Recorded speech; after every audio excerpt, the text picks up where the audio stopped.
అబద్ధాలు చెప్పడంలో ఆయన తన రికార్డులను తానే బద్దలు చేసేస్తున్నారు. ఎన్నికల ముందు ఒక రకంగా, ఎన్నికల తర్వాత మరొక రకంగా అసత్యాలు, అవాస్తవాలు చెప్పి ప్రచారం చేసుకోవడంలో ఆయన తర్వాతనే వేరేవారు.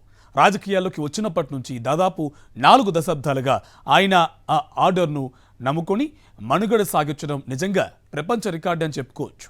దీనికి నిదర్శనంగా నిలుస్తోంది ఆయన ఈ మధ్యన చేసిన ప్రకటన. సూపర్ 6 హామీలు సూపర్ హిట్ అంటూ ఏపీ సీఎం చంద్రబాబు చేసిన ప్రకటన అందరినీ ఆశ్చర్యచకితులను చేస్తుంది. ఎలా సూపర్ హిట్టో చెప్పాలని నిలదీస్తే చాలు అరెస్ట్ చేయిస్తారనే భయంతో ప్రజలు వెనకాడ్డమే ఆయన అబద్ధాల ప్రకటనలకు పునాదిగా నిలుస్తోందా? బాబు అబద్ధాల విధానంపై ప్రముఖ జర్నలిస్ట్ కొమ్మినేని శ్రీనివాసరావు కామెంట్ చూద్దాం. ఏపీ ముఖ్యమంత్రి చంద్రబాబు నాయుడును గతంలో దివంగత మాజీ ముఖ్యమంత్రి వైఎస్ రాజశేఖర రెడ్డి ఒక మాట అనేవారు. చంద్రబాబు కళ్ళార్పకుండా అబద్ధాలు చెప్పడంలో నీకు నీవే సాటి అని ఎద్దేవా చేసేవారు. 1999, 2004 మధ్య చంద్రబాబు నాయుడు రెండో టర్మ్ ముఖ్యమంత్రిగా ఉంటే రాజశేఖర రెడ్డి విపక్ష నేతగా ఉండేవారు. ఆ తర్వాత 2004 నుంచి 5 ఏళ్ల పాటు వైఎస్ ముఖ్యమంత్రిగా పదవి చేపడితే చంద్రబాబు ప్రతిపక్ష నేతగా ఉండేవారు. ఆయా సందర్భాల్లో వీరిద్దరి మధ్య మాటల తోటాలు పేలేవి. చంద్రబాబు కొన్నిసార్లు చేసిన ప్రకటనలను, టీడీపీ మేనిఫెస్టోలోని అంశాలను వైఎస్ ప్రస్తావించి వాటిలోని అబద్ధాలను ఎత్తి చూపుతుండేవారు. చంద్రబాబుకు అబద్ధాలు చెప్పకపోతే తల 1000 ముక్కలవుతుందన్న పునిశాపం ఉందని కూడా వైఎస్ వ్యంగ్యంగా అనేవారు. అయినా చంద్రబాబు తన ధోరణిలోనే ప్రసంగాలు సాగిస్తుండేవారు. తనకు ఏది అవసరమో అది అసత్యమైనా మరొకటైనా అదే ట్రెండ్ కొనసాగించారని చెప్పాలి. ఒక రకంగా అబద్ధాలు చెప్పడం, అవకాశవాద పొత్తులు కుదుర్చుకోవడం ద్వారా ప్రజలను నమ్మించడంలో చంద్రబాబు ఎక్కువసార్లు సఫలమయ్యారనే అంగీకరించాలి. ఆయన విశిష్టత ఏమిటంటే ఎన్నికలకు ముందు అబద్ధాలు ఒక రకంగా చెప్పగలరు, ఎన్నికలు పూర్తయి అధికారంలోకి వచ్చాక అబద్ధాలు మరో రకంగా చెప్పగలరు.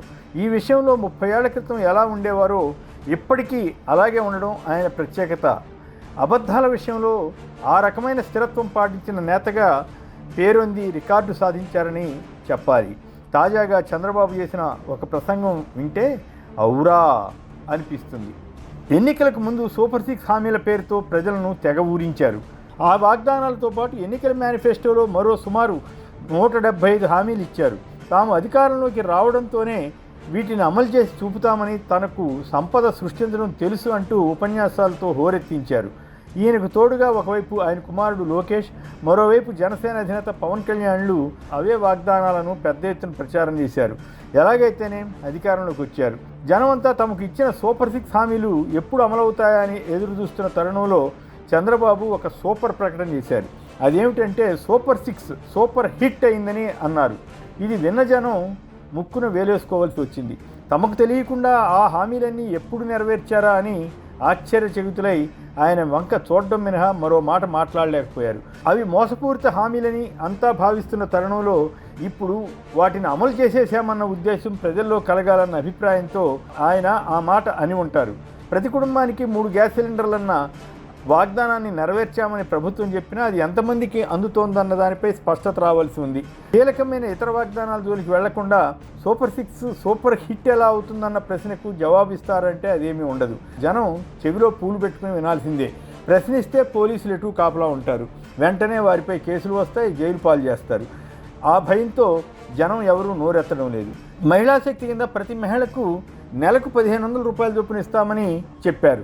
2 ఉంటే 3000, 3 ఉంటే 4500, ఇలా ఎంతమంది ఉంటే అంతమంది మహిళలకు ఇస్తామని గొప్పగా ప్రచారం చేశారు. తల్లికి వందనం స్కీమ్లో బడికి వెళ్లే ప్రతి విద్యార్థికి 15,000 రూపాయలు చొప్పున చెల్లిస్తామని కూడా ఊదరగొట్టారు.